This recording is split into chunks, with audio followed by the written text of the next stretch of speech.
Vamos a iniciar esta clase definiendo el síndrome esofágico. Eh, Está compuesto por síntomas cuyo determinador común son las dos funciones principales del esófago. ¿Cuáles son esas? El transporte del bolo alimentario desde la boca al estómago y también la prevención del flujo retrógrado del contenido gástrico. Desde el punto de vista del abordaje semiológico, se puede tener en cuenta que los trastornos esofágicos pueden ser orgánicos o funcionales. Eso vamos a ir detallando y aclarando en el transcurso de la clase. El interrogatorio tiene un papel muy importante en cuanto al estudio del esófago. Hay que ser ordenado, hay que hacer una historia clínica detallada. ¿Por qué? Porque la exploración del esófago mediante el examen físico es muy, aporta muy pocas cosas. Como es un órgano que se encuentra casi todo en el tórax, es muy difícil de examinar. Entonces uno se apoya mucho en el interrogatorio y en los métodos auxiliares del diagnóstico.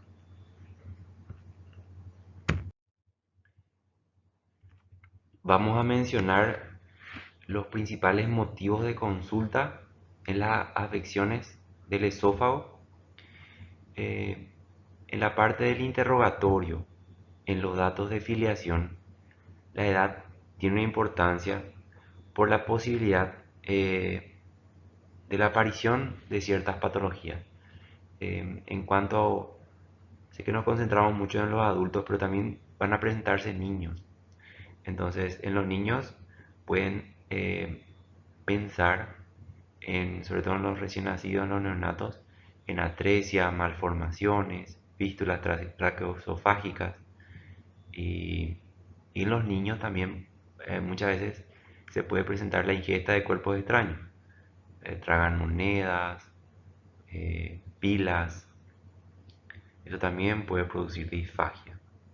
Y en las personas adultas, pacientes mayores de 40 años, se puede presentar, por ejemplo, la calasia, cáncer de esófago. Los motivos de consulta pueden ser varios. Hay algunos muy evidentes: la disfagia, la odinofagia, la regurgitación, la pirosis, pero hay otros que son inusuales, como por ejemplo la tos, la sinusitis, que también pueden deberse a patologías esofágicas y hay que tener siempre consideración.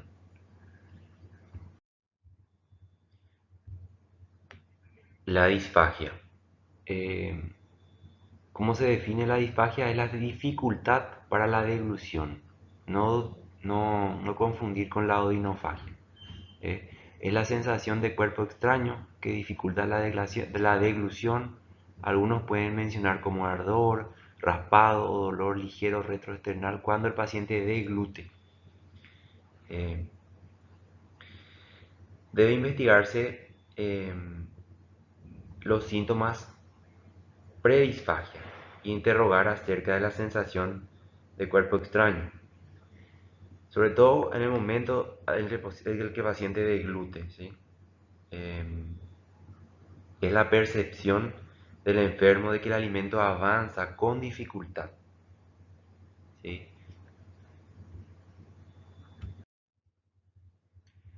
Como la disfagia es uno de los síntomas más dominantes y más importantes en este síndrome, vamos a desglosarlo un poquito más que los otros síntomas. Por ejemplo, es muy importante saber cómo inicia la disfagia. Si fue un inicio progresivo, lento, en el correr del tiempo, o se presentó de forma brusca.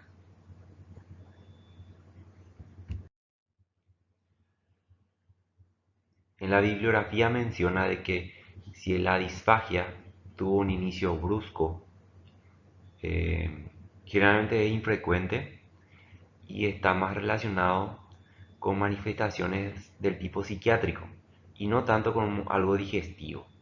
Claro que hay que ser muy cuidadoso con estos temas, ¿verdad? Y generalmente esa disfagia se inicia de forma brusca y generalmente cede también de forma brusca, ¿verdad? Fue algo espontáneo, como un espasmo, y desaparece. Hay que hacer un muy buen interrogatorio.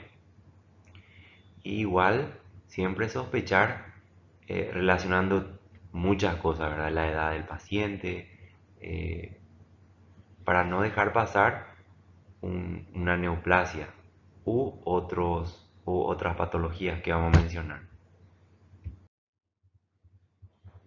Si la disfagia es progresiva, generalmente se relaciona con algo de causa orgánica. Van a escuchar mucho orgánico y funcional. Orgánico, un tumor, una estenosis, y funcional es más bien el peristaltismo y cómo funciona el esófago. ¿Sí? Generalmente no hay, le hace una endoscopia y no encontrás nada, no encontrás un tumor, no encontrás una estenosis, no encontrás una hernia tal grande que comprima, en los casos funcionales, ¿verdad? Generalmente lo progresivo se relaciona a algo orgánico, un cáncer, por ejemplo.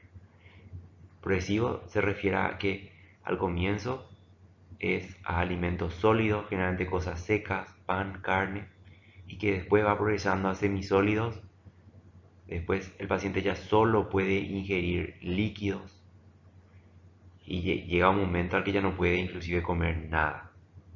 ¿Eh? A estos pacientes le hace una endoscopía, le hace un tránsito y generalmente encontrar la causa. Y lo que mencionamos anteriormente, los pacientes que tienen un inicio brusco, ¿verdad? En algunos casos refieren disfagia, se le hace todos los estudios, se le hace un esofagograma, se le hace una endoscopía, se le hace una tomografía y no se encuentra absolutamente nada. Y ahí se puede sospechar en algo psiquiátrico como mencionamos anteriormente. La disfagia también puede tener fijeza. ¿A qué nos referimos con fijeza? Es que el paciente puede referir el punto exacto donde se detiene el alimento. Puede ser en el tercio superior del esófago, en el tercio medio o en el inferior.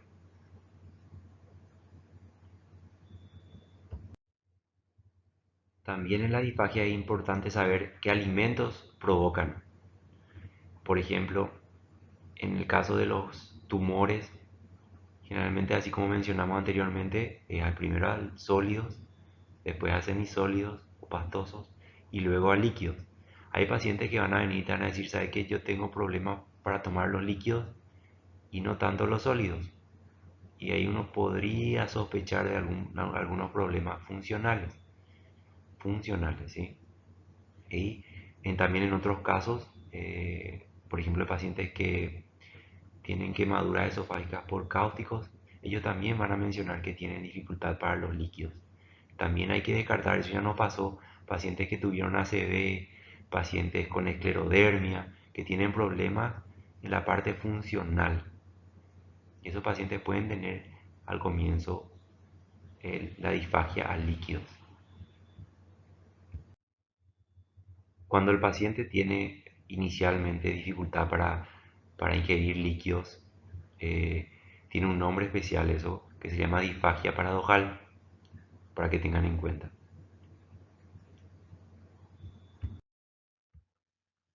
Hay ocasiones en que los pacientes eh, con patologías, por ejemplo, benignas, con las que conviven por mucho tiempo, como por ejemplo un divertículo de Senker o la acalasia, eh, buscan estrategias para vencer esa dificultad.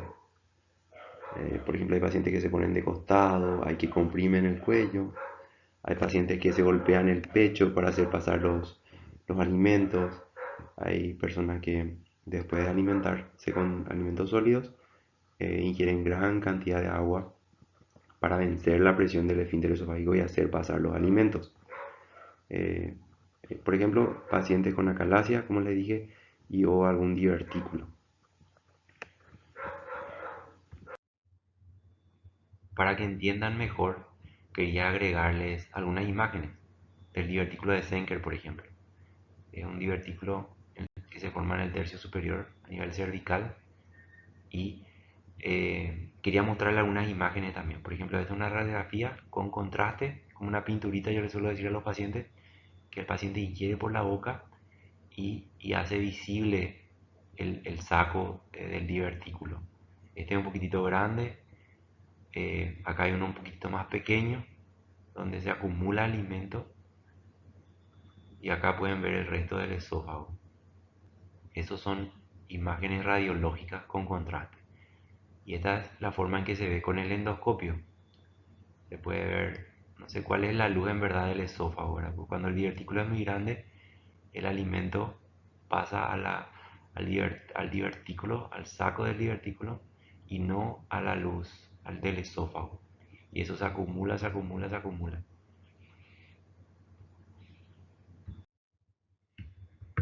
La cialorrea también puede ser un motivo de consulta para ciertas patologías esofágicas. Eh, la, Como hay dificultad para deglutir, se produce más saliva y inclusive otros mecanismos que facilitan la lubricación para facilitar el paso de los alimentos. También hay otros mecanismos como la acidez, el reflujo, que estimulan la hipersalivación. Y generalmente este síntoma puede ir acompañado de otros, como la disfagia, la odinofagia, y se suma la cialorrea para tener en cuenta.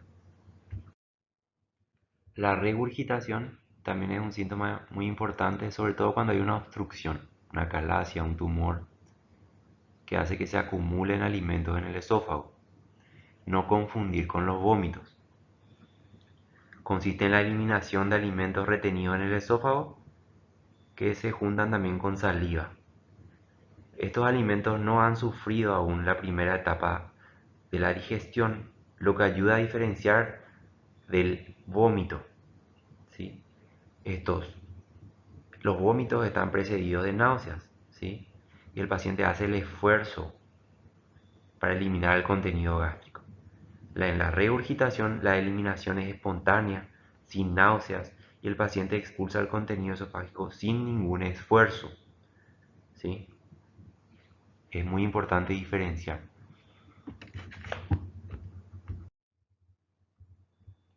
La pirosis o acidez es la sensación quemante en el esófago que se percibe cuando se regurgita líquido ácido proveniente del estómago.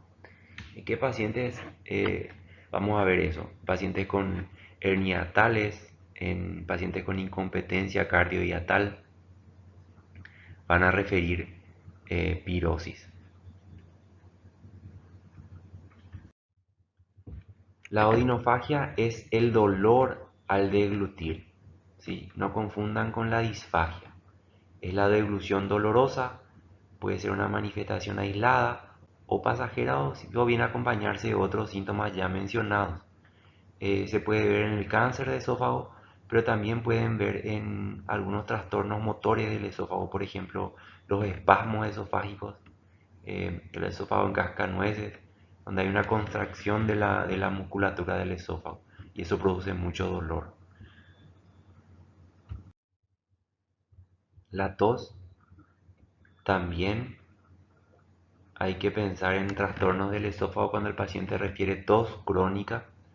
Es algo infrecuente, pero que hay que considerar. ¿Sí? Los pacientes con reflujo pueden presentar tos crónica. Se hacen muchos estudios, acuden al consultorio del clínico, se hacen muchos estudios de la parte clínica pulmonar y no encuentran ninguna causa de la tos. Y eso puede estar producida por un reflujo, por la aspiración nocturna de líquido regurgitado que produce excesos de tos nocturna. ¿Sí? O también en esos casos extremos donde hay fístulas traqueoesofágicas en cáncer de esófago avanzados o, o pacientes que estuvieron mucho tiempo intubados, donde la tráquea erosiona el esófago. Es más raro. La difonía también se puede mencionar, puede verse acompañado de otros síntomas. Hay que descartar algunas neoplasias que invaden el recurrente, ¿sí? Y también algunos pacientes con reflujo gastroesofágico donde el reflujo hace que se irrite la faringe, las cuerdas vocales y eso produce un cambio de la voz. Algunos pacientes pueden consultar también por hipo persistente. Eso puede estar relacionado a la irritación directa del nervio frénico e indica una fase avanzada, por ejemplo, de un cáncer esofágico que invade el frénico. También podemos mencionar el dolor retroesternal que se puede presentar en pacientes con acalasia, también en pacientes con reflujo. eh, Hay que descartar eventos coronarios, un infarto. La halitosis o fetidez del aliento se puede ver en pacientes, como ya les mostré las imágenes del divertículo de Senker, donde se acumulan alimentos que se descomponen y el paciente tiene muy mal aliento. O pacientes con acalasia, en donde los alimentos se acumulan en el esófago y eso produce una fermentación. Y los pacientes tienen fetidez del aliento. Hematemesis, vómitos con sangre. Hay que evaluar cuál es la causa. Eh, Esos sangrados pueden ser algo evidente. El paciente menciona que vomitó sangre o estrías de sangre. O puede ser algo microscópico y el paciente se presenta con una anemia. Eso puede verse, por ejemplo, en esofagitis, perdón, en cáncer de esófago. Otros motivos de consulta que podemos mencionar son la pérdida de peso, la anorexia, la astenia y la fiebre. La astenia es el cansancio crónico, la anorexia el paciente no se quiere alimentar, tiene miedo y pérdida de peso se ve generalmente en estadio avanzado. Pérdida de peso puede venir un paciente con cáncer, un paciente con acalasia, eh, hernias tales muy grandes que tienen dificultad para alimentarse. En cuanto a los antecedentes patológicos personales, es importante interrogar al paciente si es que en algún momento tuvo algún tipo de trauma, herida por arma de fuego, herida por arma blanca a nivel del cuello, tórax o la región abdominal, que sea la causante de una estenosis que ahora produzca la disfagia. Hay que interrogar también si en algún momento hubo ingesta de algún cáustico, antecedentes de enfermedades cardíacas, por los dolores, afecciones pleuropulmonares, antecedentes de ingesta de alcohol y tabaquismo que predispone a las lesiones neoplásicas y también antecedentes de si el paciente tuvo o no en algún momento durante su infancia contacto con la vinchuca para, para descartar chagas. En cuanto al examen físico, el esófago es muy difícil, o sea, imposible examinar de manera directa. Sí, se puede evaluar el cuello, la boca, el tórax, el abdomen de manera indirecta, eh, ver si hay alguna patología que afecte el esófago. Por ejemplo, la boca, ver las características de las piezas dentales, ver si hay lesiones, ver si hay manchas blancas que pueden correlacionarse con una candidiasis. A nivel del cuello, ver si no hay un bocio, alguna tumoración, adenomegalias, cicatrices, heridas por lesiones, que sean la causa actual de la disfagia. A nivel del tórax, se puede ver si hay circulación colateral, ver si hay también cicatrices anteriores de cirugía. En algunos casos, cuando hay hernias hiatales muy grandes, se pueden ocultar ruidos hidroaéreos por las asas del colon que están metidos en el tórax. Y en el abdomen, el examen físico puede mostrar que haya metástasis hepáticas, que haya una tumoración a nivel del epigastrio, que corresponda a un cáncer de la unión esofagástrico avanzado y otro tipo de lesiones. Los métodos auxiliares de diagnóstico juegan un papel muy importante al momento de estudiar el esófago. Eh, Hay estudios muy simples como una radiografía de tórax simple, o también se puede usar contraste oral y endovenoso en el caso de las tomografías. Hay otros estudios muy particulares como la manometría, la pH-metría, y una de las más importantes es la endoscopía, que vamos a ver cada una de ellas ahora en la siguiente diapositiva. Entre los estudios más sencillos, generalmente se va de uno de los más sencillos a las cosas más complejas y específicas. Empezar por una radiografía de tórax, si está bien hecha, puede aportar varios datos: si hay tumoraciones, masas en el tórax, inclusive se puede ver si hay o no cámara gástrica, aérea gástrica, que no se ve en una calasia, por ejemplo, ver si la tráquea está desviada por alguna tumoración del mediastino, ver si el corazón está aumentado de tamaño, ver si hay metástasis pulmonares que puedan relacionarse al síndrome esofágico. Y una placa con contraste, o sea, contrastada, también llamada tránsito esofagogástrico, eh, aporta más datos aún, tanto de la anatomía, la morfología, como también de la funcionalidad. Hay estudios que aportan para ver más la anatomía y hay estudios para evaluar la funcionalidad esofágica también. Cada estudio aporta un poquito, pero no hay uno que tenga todos los datos.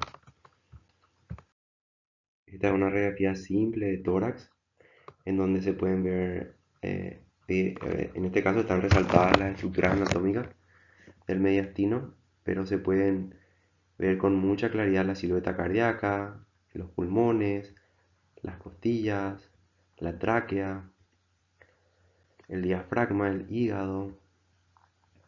Y si eso está ensanchado o hay una variante de la anatomía, eso puede hacer sospechar de que haya un tumor o alguna patología. Otro estudio muy solicitado por los cirujanos, como ya les mencioné, es el tránsito esofagástrico. En este caso, el paciente ingiere contraste, que puede ser bario, contraste hidrosoluble por la boca, y se obtienen estas siguientes imágenes, que pueden ser como una radiografía, o puede ser algo dinámico. Uno observa cómo el bario o el contraste hidrosoluble va bajando a través del esófago al estómago. Y ahí tiene características muy, para cada patología, que nos ayudan a hacer el diagnóstico. Por ejemplo, en este caso, se puede ver el estómago, la unión esófago-gástrica. Esta es una hernia tal tipo 2.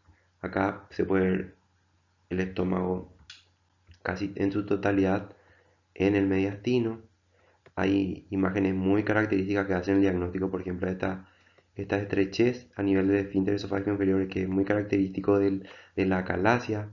Se puede medir el diámetro y la dilatación del esófago. Y esto en cuanto a la anatomía, en cuanto a la morfología. Pero también se pueden tener imágenes de cómo funciona el esófago.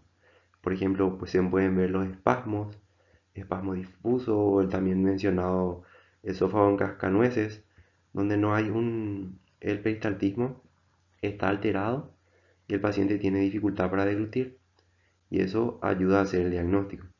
También se puede ver con claridad si hay una compresión, como en este caso.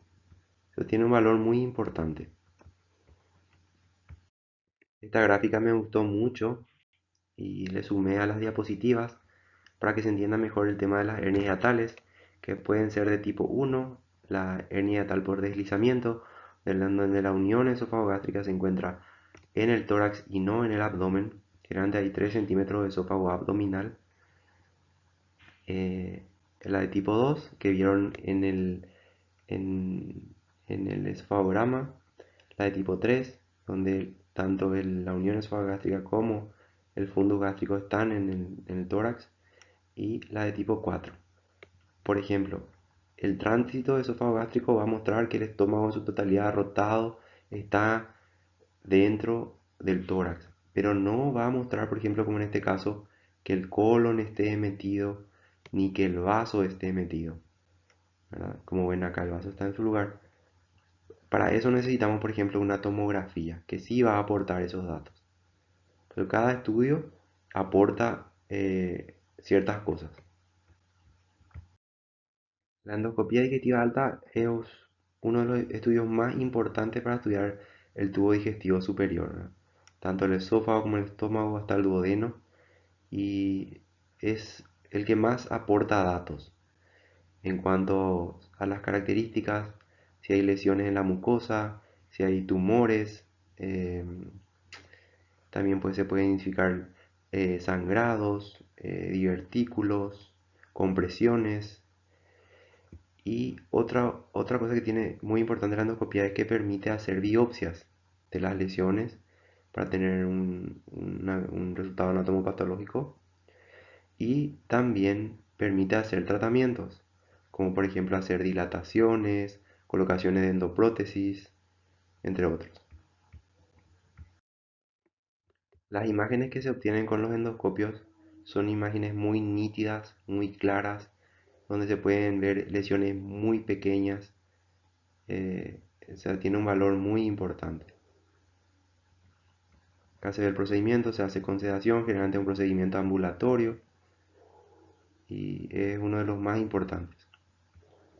Pero morfológicamente y anatómicamente aporta muchos datos, pero no, por ejemplo, no aporta datos de cómo funciona el esófago. No van a ver el peristaltismo, por ejemplo. Eso no van a poder caracterizar. Para eso se utilizan otros estudios, como por ejemplo la manometría. Les agregué un video, no es muy largo, para que se pueda ver cómo se hace la endoscopía. Y al final del video van a ver cómo hacer biopsia también con una pequeña pinza. Sí, no es muy largo y creo que les va a ayudar mucho.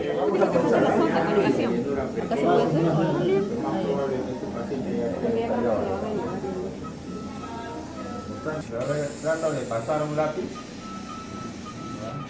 en un globo inflado. ¿Cómo se te va a dificultar?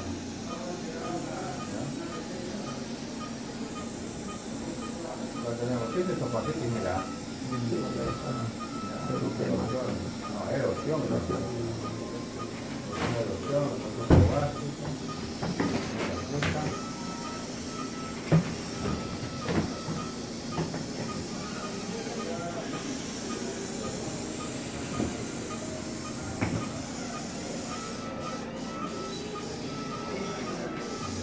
Casi de 5 clavos, siempre siguiendo los pliegues.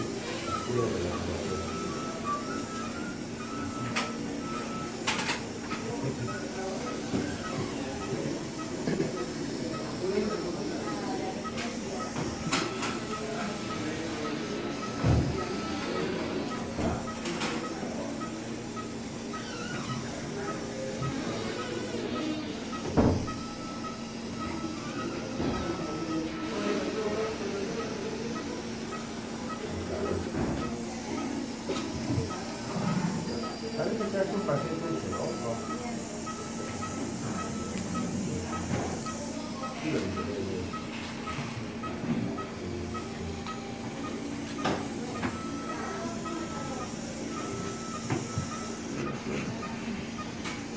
Los aviones solo damos pase a 2 por 2 CEPRES, ¿no?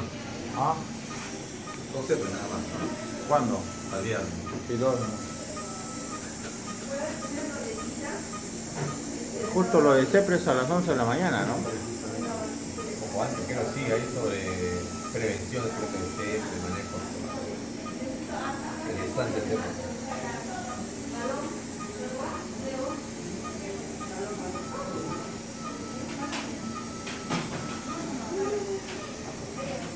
Si no viene por un tema de reflujo, y se espera. Es epigastral, dolor abdominal y vinagreras.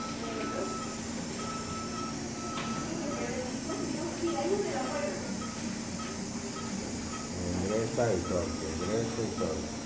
Ahora digno suelto en tu caña. Trata de buscar, de buscar. Y de vez en cuando vas moviendo un poquito tus manos con esa misma mano. Por eso la importancia es que ustedes aprendan a manejar la mano izquierda con todo. No necesitas tener dedos largos para con la misma mano mover tus manos.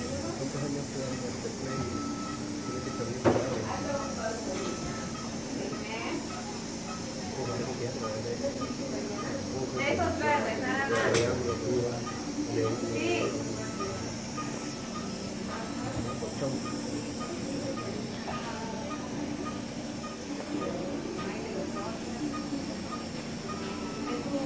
¿Ya no hay en tu cajita? ¿Primero la copia de no? Sí, primero. Una vez que yo tengo acá la caña, no la suelto. No la suelto. No la suelto. No la suelto. Sigo buscando. Sigo buscando. Sigo buscando. No suelto la caña.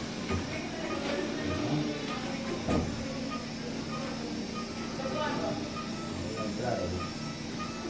Paciencia, nomás,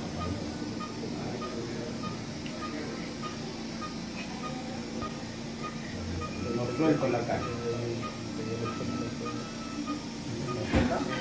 Solamente Una ahora. paciente quiere devolverte medicina, dice. Ya, ahorita voy. Ahí sale, toma biopsia de... Esa es la Pero segunda pues eso parte no de hay la que observarlo. luna. Toma biopsia nomás de anticuerpo Ya. y ver, pues, hay que hacerle unos 6 meses con buen tratamiento, con una endoscopia para ver cómo está el lisófono. Ya. Está normal. No tiene mayor condición. Sí. Esta es la segunda parte de la luna.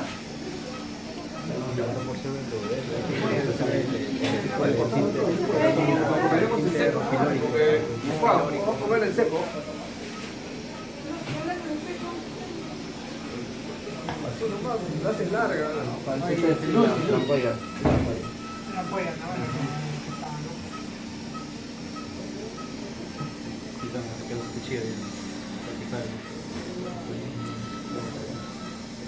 Esta es la parte central, la parte de chile. Biopsia. Biopsia. Licenciada, biopsia.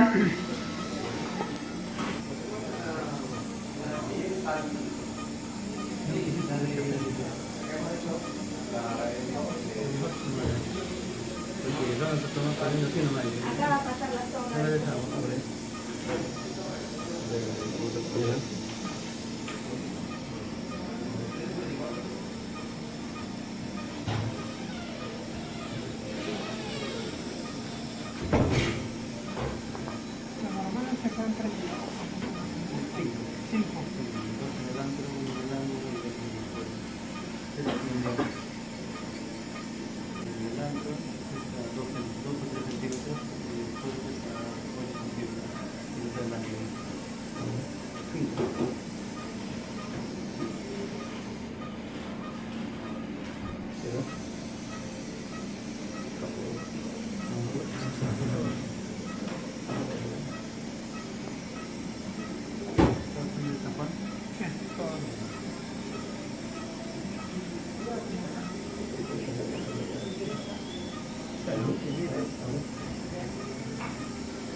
También se menciona como otro estudio bastante nuevo la ecoendoscopía o ultrasonografía endoscópica.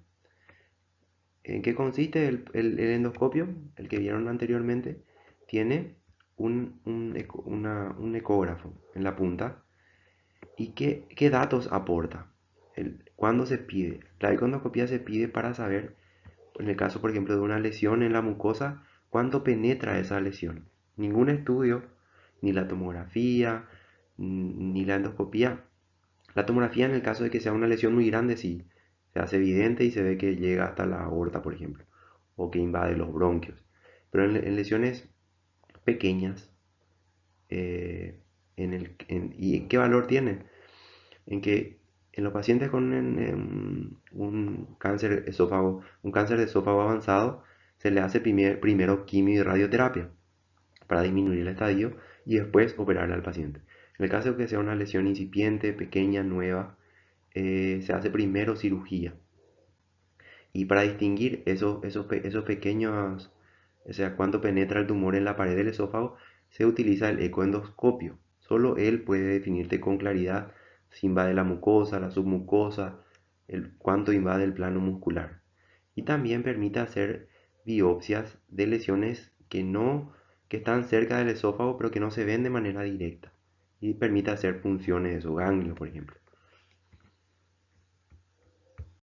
Esta imagen es muy linda y permite ver cómo el tumor va creciendo, el T1, T2, T3, T4, y generalmente un T4 o un T3 y metástasis y ganglios aumentados de tamaño se pueden ver muy bien en la tomografía, pero diferenciar estas lesiones de un T1 o un T2 solo por ecoendoscopía, ¿sí? Acuérdense que la endoscopía solo va a ver esto superficialmente. Va a ver que hay una lesión que puede ser pequeña acá, pero que penetre ya hasta la aorta, ¿verdad? Y ese es un criterio de irresecabilidad. Y entonces sí, juega un papel muy importante al momento de definir qué tratamiento le vamos a ofrecer al paciente. La pH-metría. ¿A quién le pedí una pH-metría? pH-metría no le vas a pedir a un paciente que sospechas de acalasia, no le vas a pedir a un paciente que sospechas por ejemplo, un cáncer de esófago, ni a los pacientes a los que le pedís es a los pacientes con reflujo. Confirma la presencia de reflujo. Uno tiene un paciente con clínica, pirosis, por ejemplo, reflujo, y tiene una alta eficacia del 95%. ¿Sí? Está especialmente indicada en enfermos con síntomas atípicos o extradigestivos compatibles con reflujo. ¿Cuáles son esos síntomas?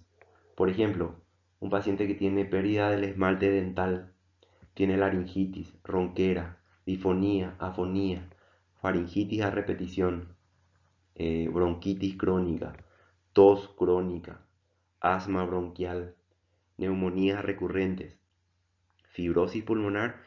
Todo eso que mencioné se puede deber a un reflujo. Y la pH-metría te confirma eso, ¿sí? También está indicada para confirmar el diagnóstico de enfermedad por reflujo gastroesofágico en pacientes cuyos síntomas persisten después de un tratamiento médico o que recurren rápidamente después de suspenderlo, y esos serían candidatos a un tratamiento quirúrgico. Este es el dispositivo que se introduce por la nariz. El paciente lleva durante el día, generalmente se controla en 24 horas, y ese dispositivo controla cuántas veces ocurre el reflujo, cuánto tiempo, si está relacionado con los alimentos, y de esa manera corroborar y confirmar la presencia de reflujo.